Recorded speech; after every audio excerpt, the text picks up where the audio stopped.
만나 뵙게 해서 반갑습니다. 저는 이준 목사이고요. 지금 현재 예수문화를 사역하고 있고, 지금 이제 새로운 사역을 좀 준비하고 있습니다. 오늘 여러분과 함께 나누려고 하는 말씀은 이렇게 적으시면서 들으시는 게 사실은 좀 유익하지 않을까 싶습니다. 저는 지금 10년 동안 학교에서 가르치고 있는데 사실은 판서하면 좋겠거든요. 근데 지금 저희가 판서 상황이 안 되니까 아마 그 주보에 있지 않을까 싶습니다. 그 주보를 따라가시면서 거기에 적힌 거를 약간 적으시면은 되지 않을까 싶습니다. 성경을 연구하면 연구할수록 참 재미있는 걸 발견할 수가 있게 되는데, 그건 바로 뭐냐면은, 성경 66권 각 권에 아주 독특한, 아주 특별한 주제가 있다는 사실이에요.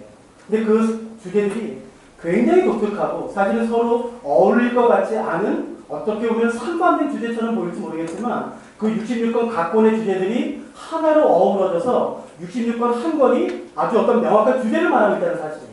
그렇기 때문에 성경을 각 권을 연구하면 연구할수록 너무너무 신비스러운 경험을 하게 됩니다. 어떤 주제들은 특별히 어떤 한 권에만 언급된 것이 아니라 믿음, 하나님의 나라, 구원 이런 어떤 주제들은 한 권뿐만 아니라 몇 권에 걸쳐서 설명되는 경우가 있죠. 그렇기 때문에 그 주제들을 온전히 이해하기 위해서는 어떤 한 권만 이해하면 되지 않고 그 주제가 언급되고 있는 여러 권들을 어우러져서 그러니까 함께 살펴볼 때에 그 주제들을 우리가 좀 온전히 이해할 수 있게 되는 것입니다. 근데 반면에 어떤 주제들은 여러 번에 걸쳐서 언급되지 않고 어떤 한 권, 많으면 한두 권에 언급되는 경우가 있어요. 그렇기 때문에 66권 가운데 우리가 그 성경을 놓쳐버리면, 제대로 이해를 못하면은 사실은 66권 가운데 한 주제를 완전히 잃어버리게 됩니다. 그러니까 그거는 다른 성경에 언급이 없어요. 이 성경에만 언급이 되기 때문에 이 성경 자체를 공부하지 않으면, 이 성경에 대한 이해를 우리가 갖지 않으면은 사실은 성경에 이 진리가 있었나? 라는 것을 놓쳐버리게 되는 아주 위험한 상황에 빠지게 되겠죠.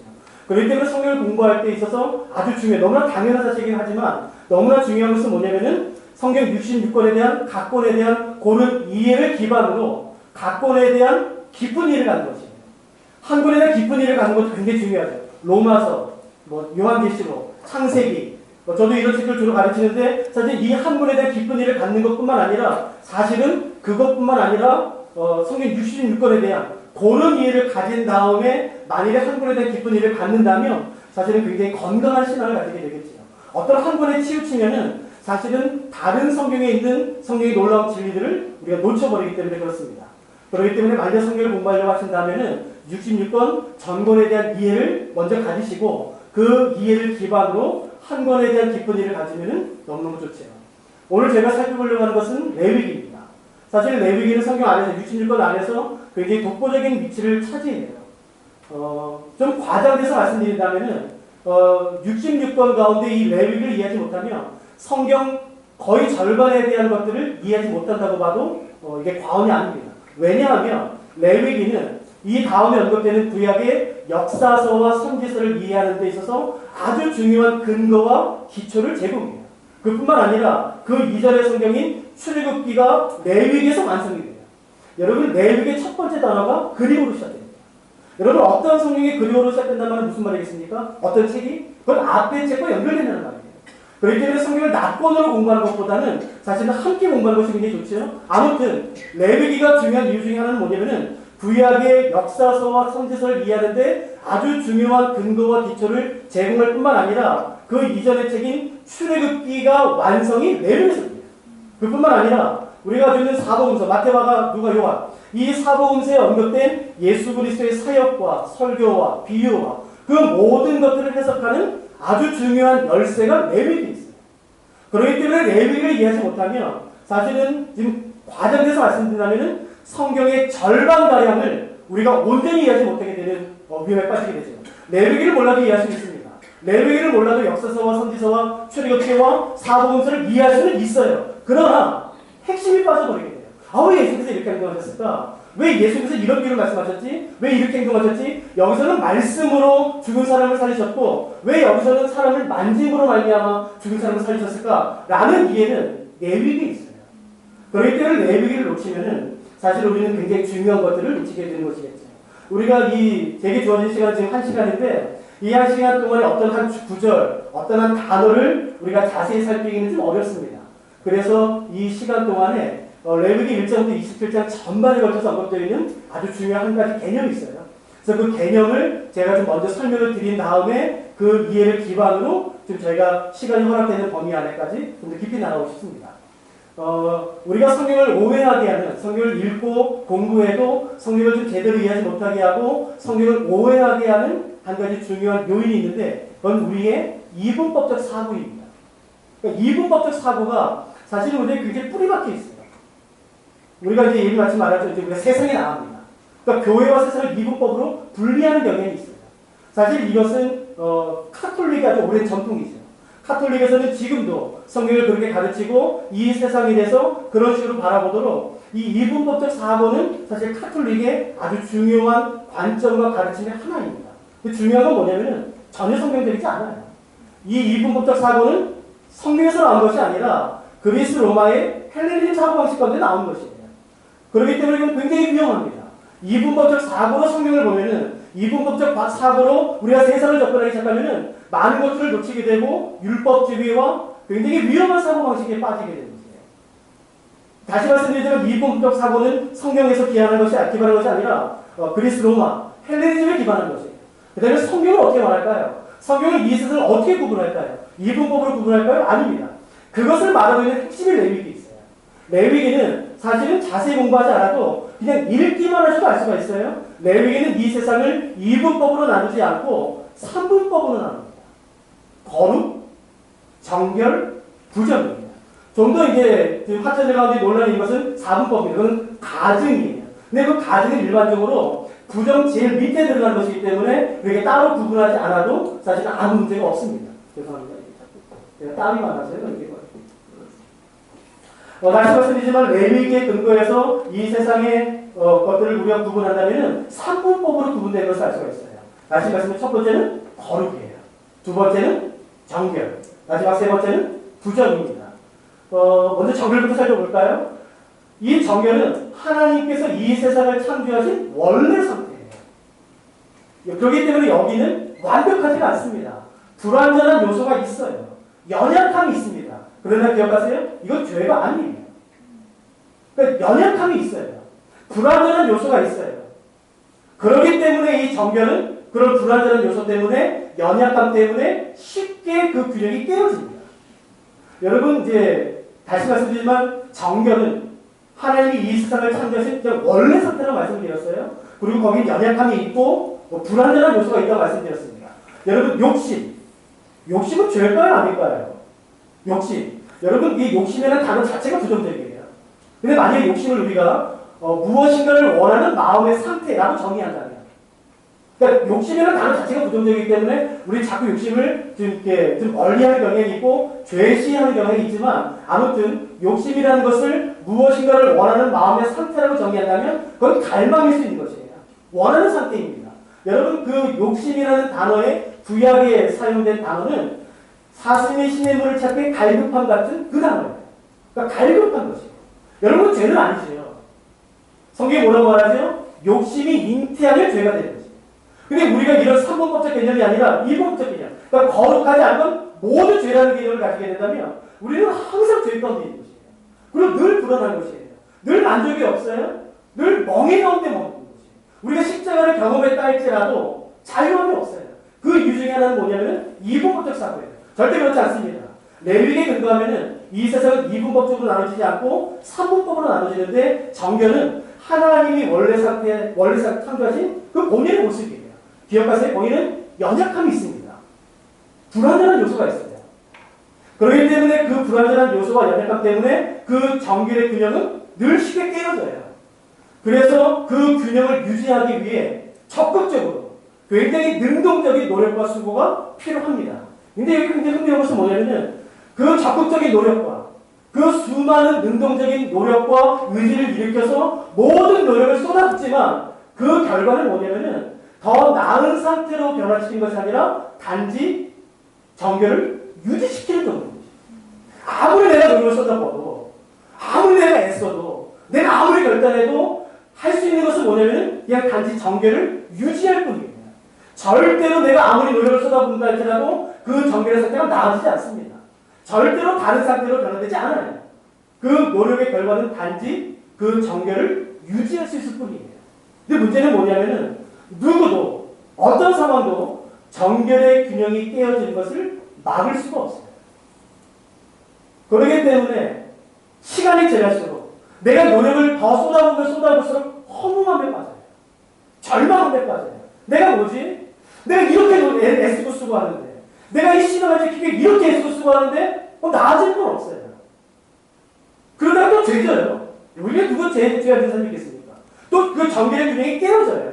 그러면 또 잘 자라죠. 그리고 회개해요. 그래서 다시 정결로 돌아와요. 또 시간이 지납니다. 내 모든 의지를 일으켜요. 모든 노력을 쏟아붓습니다. 능동적으로, 적극적으로. 그러나 어느 정도 시간이 지나면 또 균형이 또 깨져요. 그러면 또 부정하게 돼요. 그러면 또 절망하게 돼요. 이것이 계속 반복돼요. 그러면서 신앙이 나아지지 않아요. 그래서 절망 가운데 빠져요. 허무함 가운데 빠져요. 이거 노력해도 소용이 없어. 라는 것까지 가게 돼요. 여러분 사실 그 정결의 그냥 정상적인 상태예요. 누구도 그 정결의 균형이 깨어지는 것을 막을 수 있는 사람은 없어요. 노력하고 수고하는 그 모든 것의 결과는 단지 그 정결을 유지하는 것밖에 없어요. 그런데 그 정결의 균형이 깨어지면 어떻게 되냐면 레위기에 하면 부정하게 됩니다. 근데 여기에서부터 이제 문제가 생겨요. 다시 말씀드리면 세 가지 상태죠. 거룩, 정결, 부정이에요. 하나님만이 거룩하십니다. 여러분 우리가 조금만 더 한번 생각해 볼까요? 성경에 보면은 하나님의 수많은 속성과 성품이 있어요. 그 하나님의 성품은 뭐 여러 가지 나눌 수 있겠지만 좀 단순화한다면 크게 두 가지로 나눌 수가 있는 것이에요. 첫 번째는 공유적 성품, 두 번째는 비공유적 성품. 말이 어렵지 않습니다. 공유, 그러니까 우리가 하나님의 형상대로 지음받았기 때문에 하나님도 가지고 계시고 하나님의 성품이 우리와 공유되는 것이에요. 우리도 가지고 있는 것이에요. 다시 말씀드린다면 첫 번째 성품은 뭐냐면은 하나님도 가지고 계시고 우리도 가지고 있는 것이에요. 뭐가 있을까요? 사랑, 오래 참음, 온유, 뭐 그런 것들이 있겠죠. 그러니까 하나님도 가지고 계시고 우리가 하나님의 형상대로 지음받았기 때문에 우리에게도 있는 하나님의 성품을 우리는 공유적 성품이라고 말합니다. 근데 하나님의 성품은 또 어떤 것이냐면 비공유적 성품이 있어요. 그러니까 이건 하나님만 가지고 계신 것이에요. 우리가 비록 하나님의 형상대로 지음받았다 할지라도 하나님만이 가지고 계신 것이에요. 그렇기 때문에 절대로 인간의 신이 될 수가 없어요. 그건 하나님의 것이기 때문에. 뭔가요? 전능이에요. 전지예요. 무소부재예요. 그러니까 이거는 하나님의 고유한 성품이기 때문에 하나님만 가지고 계신 것입니다. 그래서 비공유된 것이에요. 여러분 한번 제가 질문해 볼까요? 그럼 거룩은 뭘까요? 거룩은 공유일까요? 비공유일까요? 즉 하나님도 가지고 계시고 나도 가지고 계신 걸까요? 아니면 하나님만 가지고 계신 걸까요? 여러분 거룩은 비공유예요. 그건 완벽한 의인 것이에요. 완벽한 빛인 것이에요. 완벽한 생명인 것이에요. 어둠은 조금도 없는 완벽한 빛일 뿐만 아니라 죽음은 조금도 없는 완전한 생명이고 죄는 조금도 없는 완벽한 의인 것이에요. 거룩은. 그렇기 때문에 우리 중에도 어떤 선한 사람이 있죠. 더 착하게 사는 사람이 있죠. 그 정도가 거룩이 아닌 것이에요. 그러니까 거룩은 사실은 인간에게서 찾아볼 수 없는 이 세상 어디서 찾아볼 수 없는 하나님만이 가지고 계시는 고유한 영역입니다. 그 고유한 하나님의 거룩한 하나님의 성품 우리가 좀 기억할 필요가 있어요. 제가 말씀드렸지만 정결의 균형이 깨어져서 부정하게 되면서부터 문제가 생긴다고 말씀을 드렸어요. 왜냐하면 그 거룩한 하나님이 이스라엘 백성들을 애굽에서 출애굽시키신 목적 때문에 그렇습니다. 혹시 성경을 가보셨나요? 저와 같이 성경 펴시죠. 출애굽기 29장입니다. 출애굽기 29장 46절을 보시면 하나님께서 이스라엘 백성들을 애굽에서 출애굽시키신 목적과 이유가 나와 있어요. 제가 한번 차근차근 읽어드릴 테니까 여러분 한번 이 말씀에서 출애굽시키신 하나님의 목적을 한번 살펴보시겠습니까? 제가 읽겠습니다. 출애굽기 29장 46절입니다. 그들은 내가 그들의 하나님 여호와로서 그들 중에 거하려고 그들을 애굽 땅에서 인도하여 줄을 알리라. 나는 그들의 하나님 여호와이다. 제가 다시 한번 읽을게요. 그들은 내가 그들의 하나님 여호와로서 그들 중에 거하려고 그들을 애굽 땅에서 인도하여 줄 알리라. 여러분 이 말씀에 의하면 하나님께서 이스라엘 백성들을 출애굽시키신 목적은 뭔가요? 함께 거하고 싶어진 거죠. 하나님은 거룩하세요. 하나님이 이 세상을 정결하게 창조했습니다. 그렇기 때문에 정결한 상태에서는 거룩한 하나님께 나아갈 수가 있어요. 그리고 거룩한 하나님은 정결한 상태 가운데 임하실 수가 있습니다. 거하실 수가 있어요. 근데 문제는 뭐냐면은 정결의 균형이 깨어져 부정하게 되었을 경우에는 부정한 상태에서 거룩한 하나님께 나오는 즉시 죽습니다. 그리고 거룩한 하나님이 부정한 상태에 임하는 즉시 부정은 깨어지게 되어 있어요. 죽게 되어 있어요. 그래서 다시 말씀드리지만 그 정결의 균형이 깨어져 부정하게 되면서부터 문제가 발생하는 것이에요. 하나님은 그의 백성과 함께 거하시기 위해 우리를 구원하셨고 이스라엘 백성들을 애굽에서 건져내셨어요. 왜요? 같이 있고 싶으셨어요. 같이 거하고 싶으셨어요. 그래서 하나님이 임하시죠. 하나님이 이스라엘 백성들에 거하세요? 근데 이스라엘 백성들이 그 정결의 균형을 잃어버려 부정하게 되었어요. 그러면 하나님이 임하시는 즉시 어떻게 되나요? 죽어버려요. 그리고 부정한 상태에서는 거룩한 하나님께 나올 수가 없어요. 그러니까 하나님은 거하고 싶으셔서 함께 거하고 싶으셔서 이스라엘 백성들을 출애굽시키셨음에도 불구하고 거하실 수 없는 상태가 돼요. 여러분은 오늘 정결하세요? 부정하세요?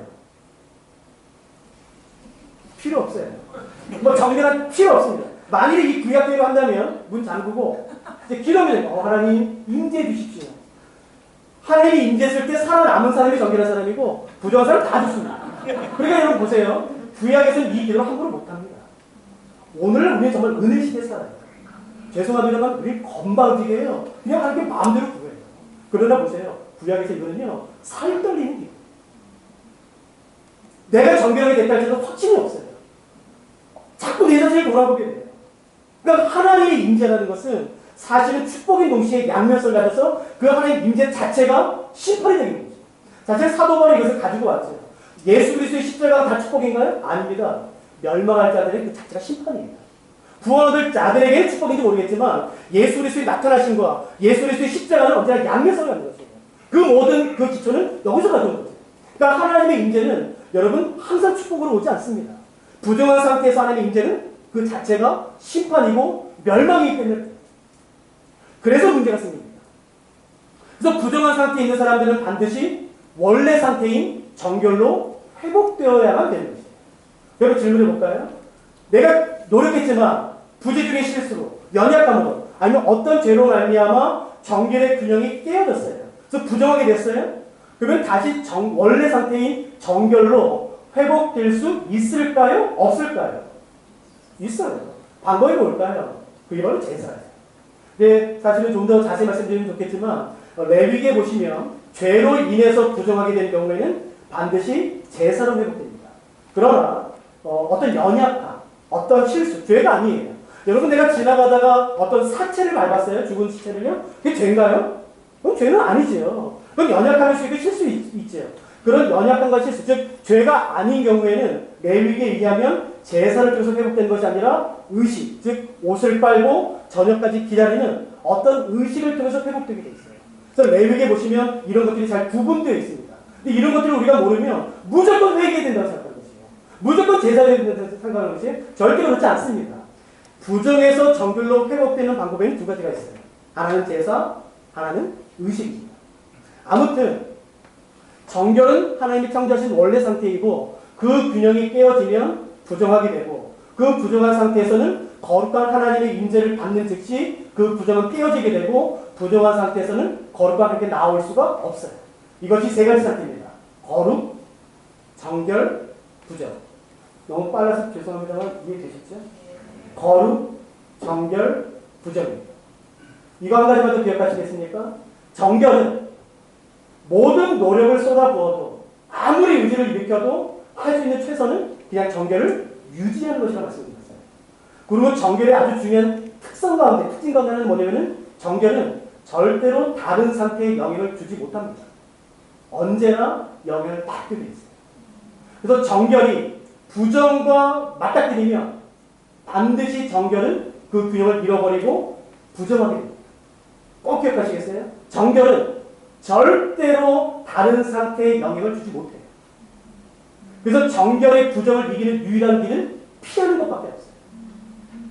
반드시 정결이 부정과 부딪히면 정결은 정결을 잃어버리고 부정하게 되지. 그러니까 정결은 항상 영향을 받게 되어 있습니다.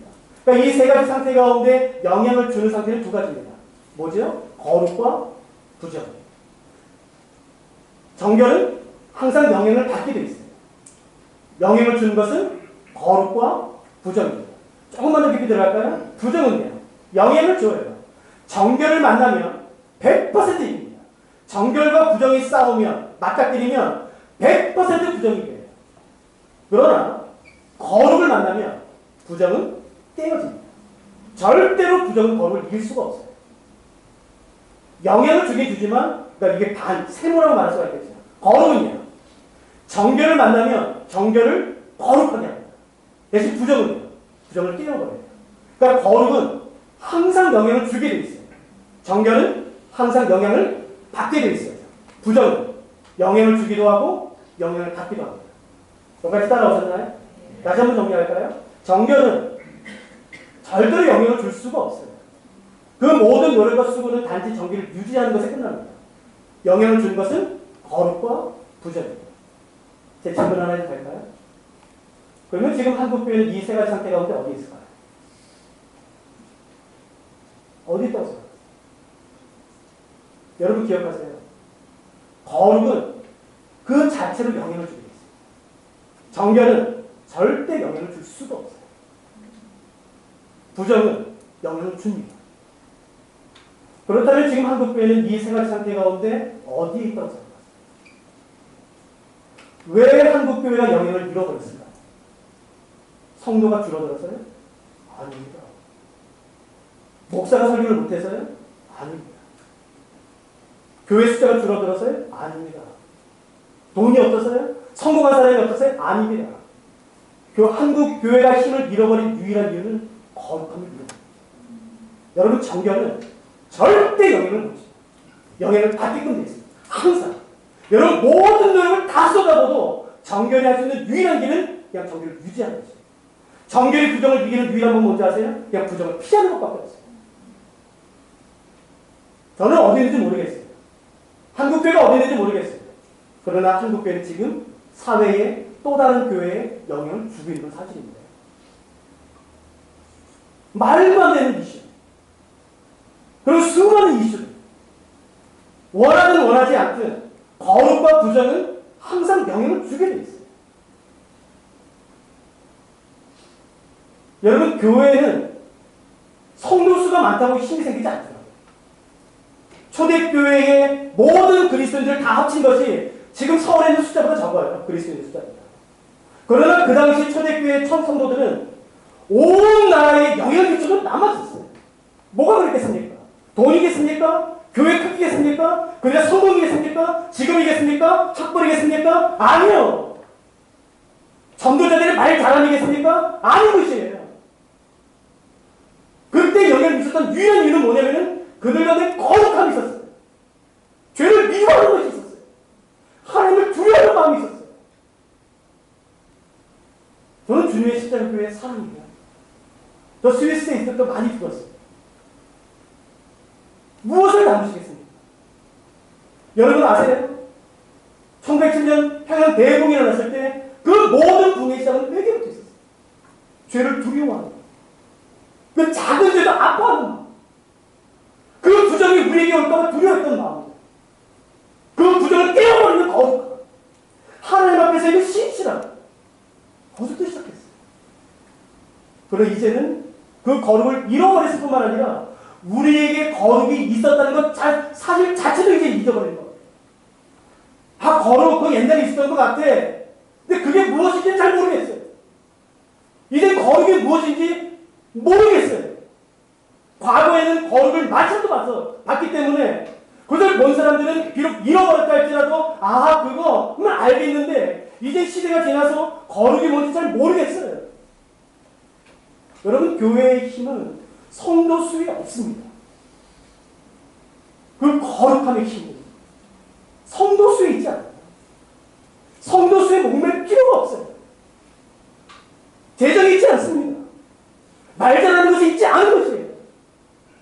교회의 교회다움은 거룩합니다. 그 때문에 거룩은 빛과 같습니다. 여러분, 어둠은 절대로 빛을 이길 수가 없어요. 여러분, 누가 한국교회의 어둠을 가져왔습니까? 아니요. 누가 한국교회의 어둠을 가져온 건가? 아니요. 빛을 잃었기 때문에 어둠이 온 거죠. 여러분, 어떻게 어둠이 빛을 이길 수 있습니까? 아니요. 절대 이길 수가 없어요. 빛이 오기 시작한다면 어둠은 빛이 오는 속도보다 더 그렇기 때문에 누구도 비난할 수가 없는 것이에요. 아니요. 누구도 어둠을 가져오지 않았어요. 빛을 잃어버린 것이에요. 어떻게 보면 다시 우리가 어둠을 정복할 수 있겠습니까? 어둠과 싸우는 건 바보 같은 짓이에요. 빛을 가지고 오는 거죠. 빛을 가지고 오면 그 빛이 작은 빛이라 할지라도 빛나기 시작하는 거죠. 여러분, 거룩은 생명 같은 것이에요. 여러분, 만약에 어둠을 빛의 부재라고 정의한다면, 빛이 없는 상태를 어둠이라고 정의한다면, 여러분, 죽음을 뭐라고 정의하시겠습니까? 너 떠나죠. 생명이 없는 상태죠. 여러분, 우리가 착각하는 것 중에 하나가 뭔가요? 사망이 생명을 삼킨다는 것이에요. 사망이, 죽음이 생명을 이긴다는 것이에요. 아니요. 고린도후서 5장 4절 뭐라고 하는지 아세요? 그래서 죽음이 생명에게 삼킨바 된다는 것이에요. 반대입니다. 여러분, 반대예요. 죽음이 생명을 이기는 것이 아닌 것이에요. 죽음은 생명이 없는 상태인 것이에요. 여러분, 한번 생각해 보세요. 우리가 지금 살아있습니다. 우리가 죽음에 머무는 시간은 얼마나 될 것 같으세요? 우리가 이 땅에서의 모든 삶을 다 마치고, 이 땅에서 육신의 호흡을 다 마치고, 그럼 죽게 되겠죠. 근데 여러분 아세요? 우리가 그 죽음, 우리가 그렇게 두려워하는 그 생명이 없는 상태인 그 죽음에 머무는 시간은 얼마나 되겠습니까? 아마 눈 깜빡할 사이가 안 될걸요? 이 땅에서의 마지막 호흡을 다 하고, 내 눈이 감겨 곧바로 뜨는 순간, 우리는 예수의 품 안에 있는 거잖아요. 여러분, 죽음은 절대 생명을 이길 수가 없어요. 죽음이 가득한 이유는 생명이 없기 때문인 거죠. 생명이 오기 시작한다면, 빛이 오기 시작한다면, 어둠은 그 설 자리가 얻기 시작하는 거죠. 죽음은 절대 생명을 이길 수가 없어요. 두려워하지 마세요. 우리가 그 두려워하는 죽음 가운데 머무는 시간은 정말 순간도 안 되는 것이에요. 왜 그것 때문에 이것을 두려워하는 사실?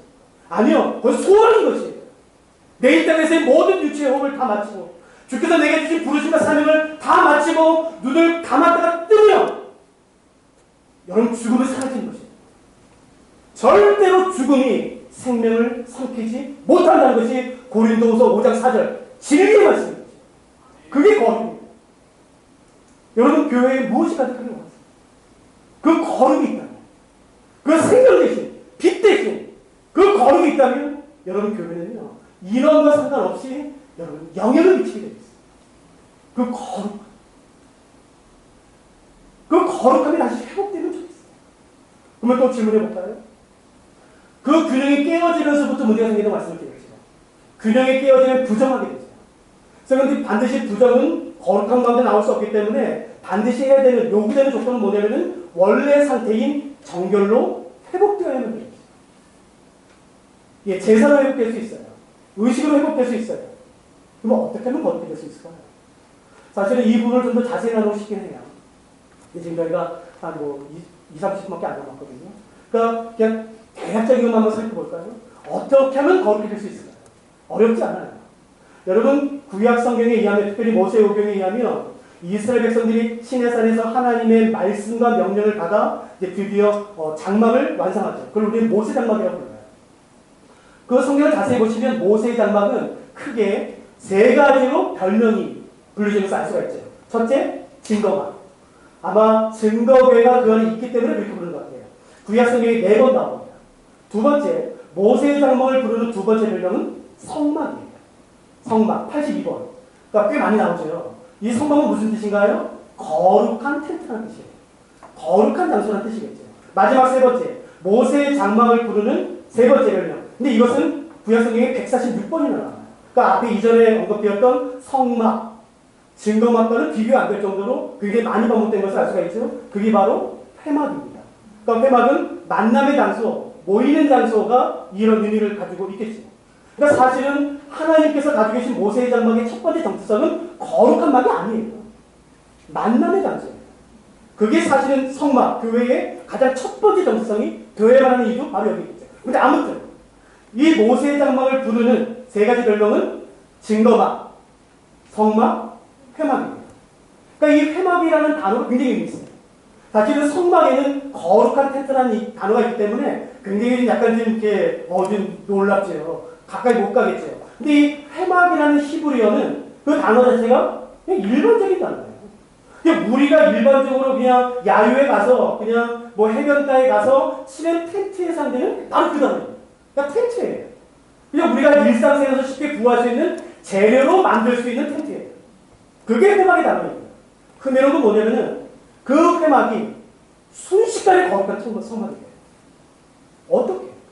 또 어떻게 보면요. 그냥 이런 벽돌로 만들어진 그냥 어떤 공간이 순식간에 거룩한 곳이 되는 거죠. 그냥 우리가 서 있는 이 땅이 그냥 잡초가 있고 자갈이 있고 그냥 잘 정돈되지 않은 그냥 어지러운 땅인데 그 땅이 순식간에 거룩한 땅이 돼요. 어떻게? 그냥 이 옷이 그냥 우리가 입고 있는 그냥 일반적인 그냥 아무 데나 길거리에서 산 시장에서 산 옷인데 이 옷이 순식간에 거룩한 옷이 돼요. 어떻게? 성경에 나와요.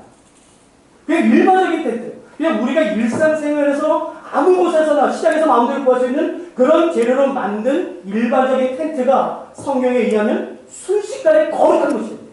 어떻게 해요? 여러분 출애굽기 지금 혹시 출애굽기 29장 펴 계시죠?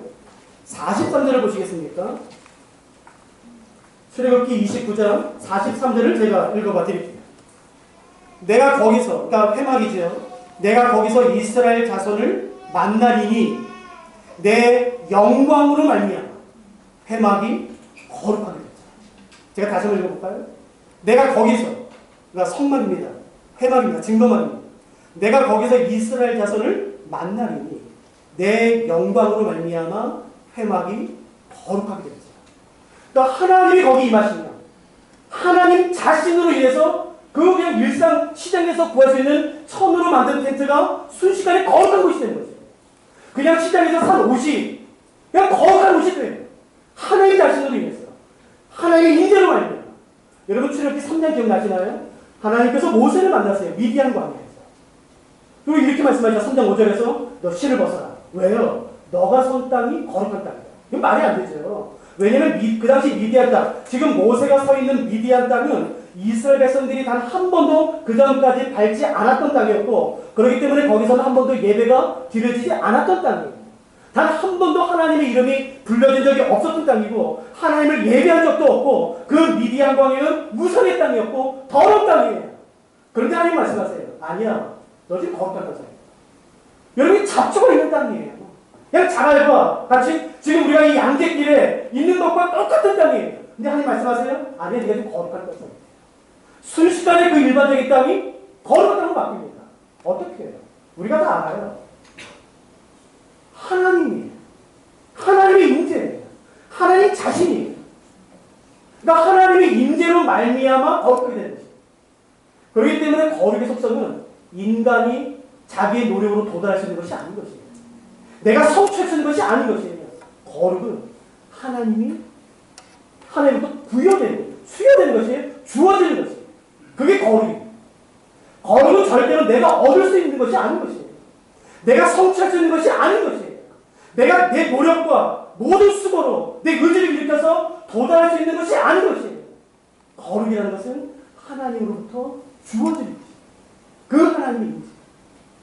그 하나님의 임재로 말미암아 땅이 변화되고, 그냥 옷이 변화되고, 공간이 변화되기 시작합니다. 거룩의 핵심은 뭔가요? 그 때문에 하나님 자신. 그 하나님의 임재입니다. 하나님이 그곳에 계시면 그것은 거룩한 땅이 되는 것이라고 성경이 말하는 것이에요. 사실 이것을 너무 요약해서 말씀드려서 너무너무 죄송합니다만 한번 적용해 볼까요? 그러니까 거룩의 핵심은 하나님의 임재입니다. 여러분 이 땅이 지금 우리가 여기 6층에 있어요.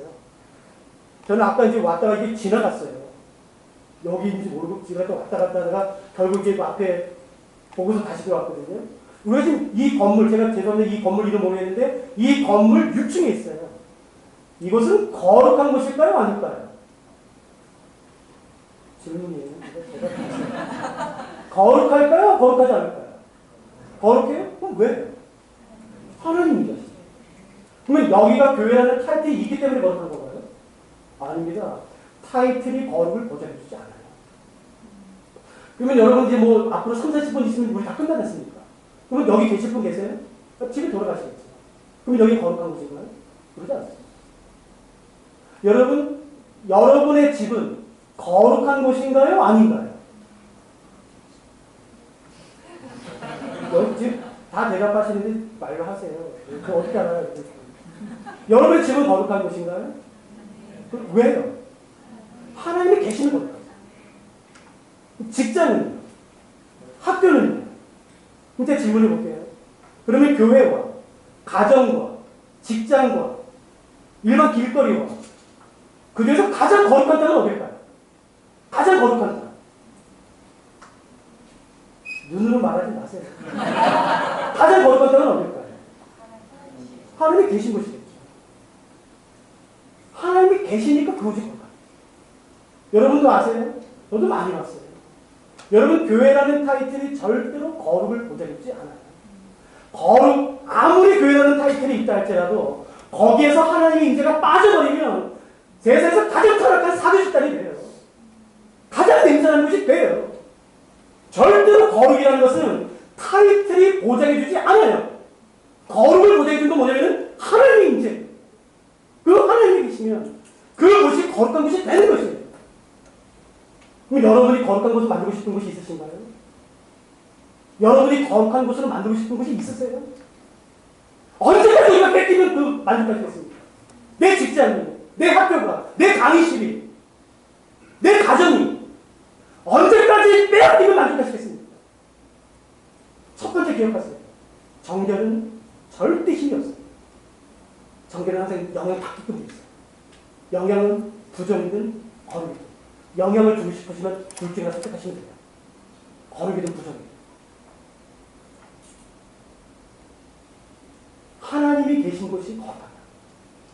그 하나님의 임재로 말미암아 우리가 있는 곳이 거룩하게 되고 있습니다. 그래서 질문할까요? 그 하나님의 임재를 원하시는 분이 계세요?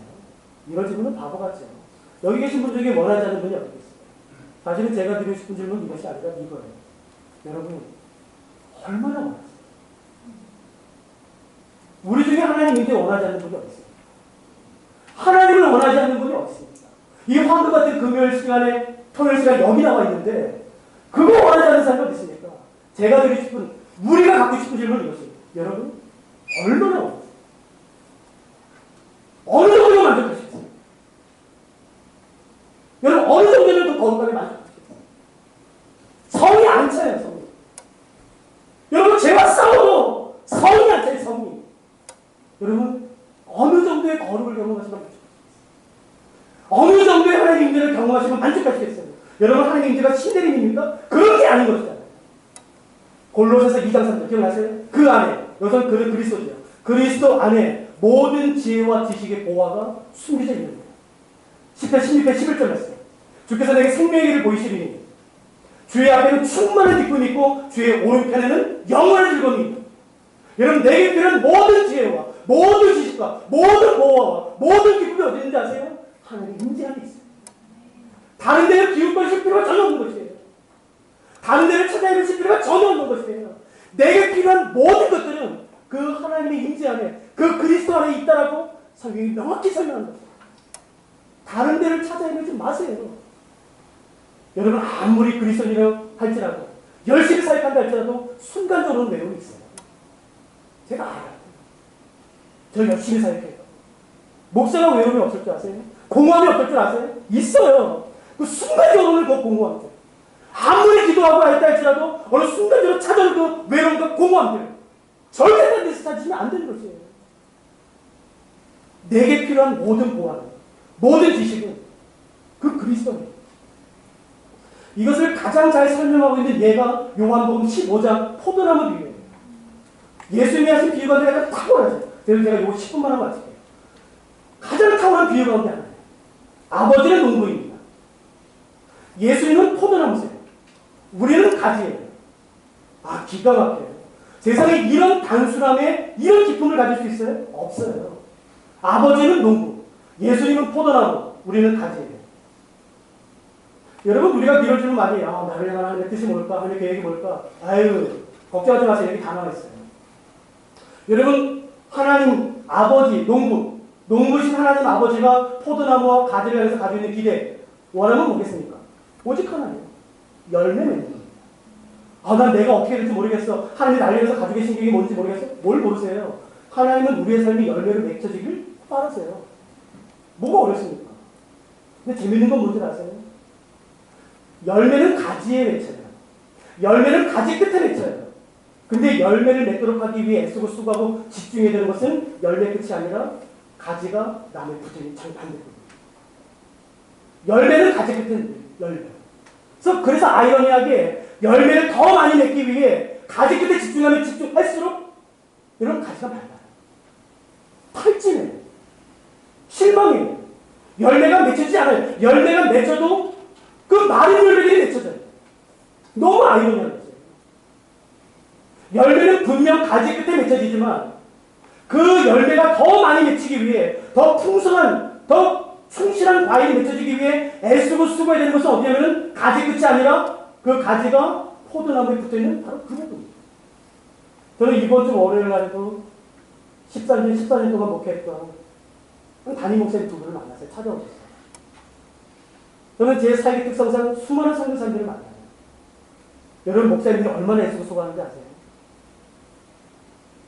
월요일에 만난 분은 14년 동안 자기 삶을 내팽개치고 교회를 돌고 있습니다. 여러분 선교사들이 얼마나 애쓰고 수고하는지 아세요? 근데 열매가 없어요. 그 왜 노랗겠습니까? 밤잠 못 자고 있어요. 어떤 사역자가 열매를 원하잖아요. 다 원해요. 참 아이러니한 건 뭐냐면요. 열매를 맺기 위해, 아니 열매를 더 빨리 맺기 위해 가지에 집중해요. 가지에 집중해요. 수많은 프로그램들.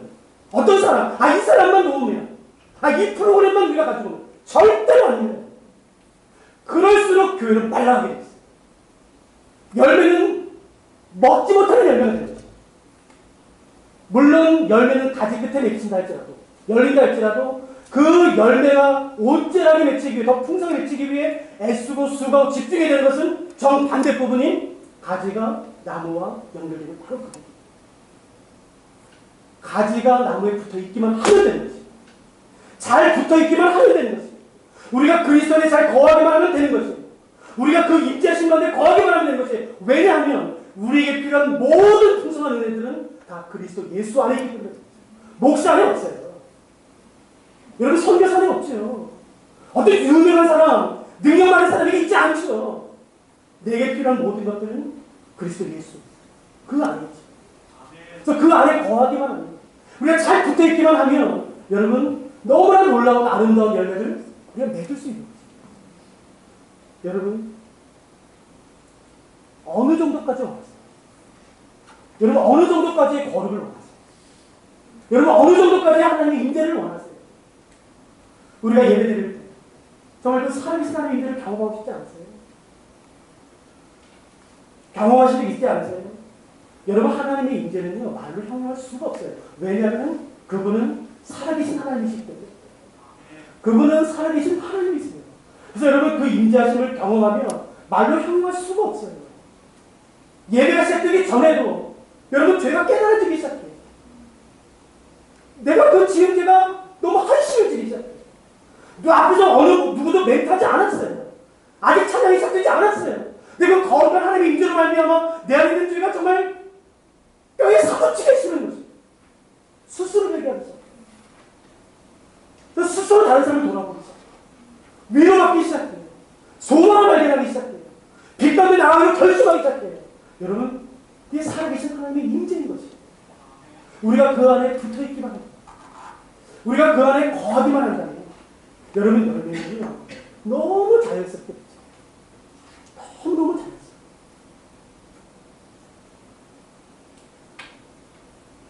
저는 예수전도단에서 이제 17년, 18년째 사역하고 있습니다. 풀타임 사역자로는 22년, 23년째 넘어갑니다. 많은 분들이 목사님 저희 이렇게 갈 때마다 그런 기도 많이 해주세요. 불의 종이 되게 해주십시오. 능력의 종. 불의 종이 뭔지는 제가 정확히 모르겠습니다. 죄송합니다만 그거 말하는 목사가 있겠죠. 그게 핵심이 아닙니다. 저는 아까 이제 처음 들었는데 여기 목사님 계시다면서요. 설계해 주시고 또 도와주시고 여러분 이렇게 기도하세요. 하나님, 우리 교회 담임 목사님 늘 주의 안에 거하게 해주십시오. 늘 하나님의 임재하신 가운데 거하게 해주십시오. 그의 생각이, 그의 하는 모든 말들이, 그의 품은 모든 마음들이 주 안에 있게 해주십시오. 시편의 말씀처럼 입술의 모든 말과 그 모든 생각과 묵상이 주께 연락될 만한 것이 되게 하시고, 하나님 일평생 주의 안에 거하게 하시고, 주를 두려워하게 하시고, 하나님을 따라가게 하시고, 늘 주 앞에 머물게 하시고, 여러분 그게 구례점이 됩니다. 여러분 우리의 모든 것이 그리스도 안에 있습니다. 그렇기 때문에 여러분 혹시 지금 힘든 일이 있으세요? 지금 긴급하게 결정해야 되는 일이 있으세요? 여러분 힘을 빼세요. 차라리 그 문제를 옆에 잠깐 들려주세요.